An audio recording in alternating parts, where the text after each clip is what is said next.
Today we're going to talk about a key trick to keep our tomato plants healthy and strong, free from fungi and diseases.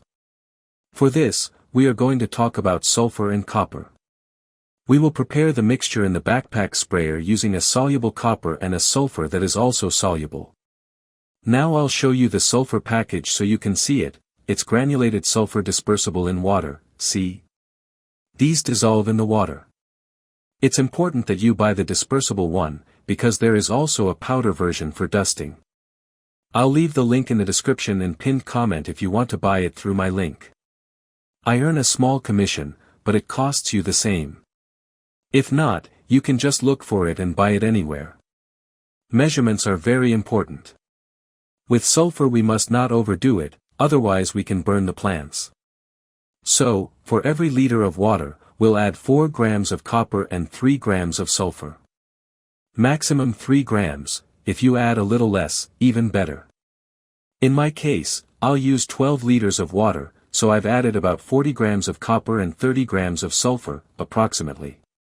I put a little less, but it's fine.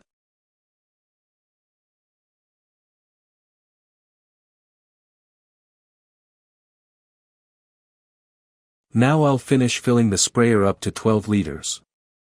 Let's talk about what each product does.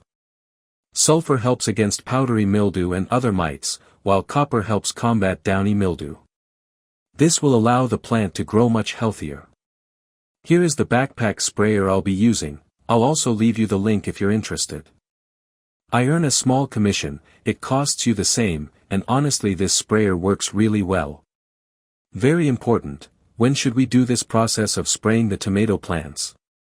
It's essential to spray when the heat of the day is gone. If we apply this mixture in strong heat, the plants can burn very easily. So we wait until the evening, around 8 or 9 p.m., when there's still some light but no intense sun. Otherwise, the tomato plant can burn very quickly. If you want to test first, you can make just 1 liter of mixture and spray 2 or 3 tomato plants to see how they react to the evening heat. The next day, if they look fine and the temperature is the same, then you can spray all the plants. That's what we did, we tested on 2, they turned out fine, and the next day at the same time we did the rest. It's better not to risk burning them all at once. Another point, if rain is expected, don't spray. The rain will wash away much of the treatment, and the spraying will be wasted. This treatment should be applied every 10 to 15 days to keep the plants protected. But remember, this is a preventive method. Once the plant is already infected, this is not the solution, you will need to look for other remedies. As you can see, we've almost finished spraying. About 20% of the sprayer was left over, and the soil looks slightly damp, which shows that the sprayer covers very well. Honestly, if we weren't filming, the whole process would have taken just about 10 minutes. Of course, when the plants get bigger, it will take longer. Now we're finishing the last rows. If you look closely at the soil, it looks wet after spraying, and now all the tomato plants are treated, and there are quite a few. We did lose some plants, and you can find a short where I explain how some of our tomato plants were destroyed. If you liked the video, give it a like, subscribe, and we'll see you in the next videos.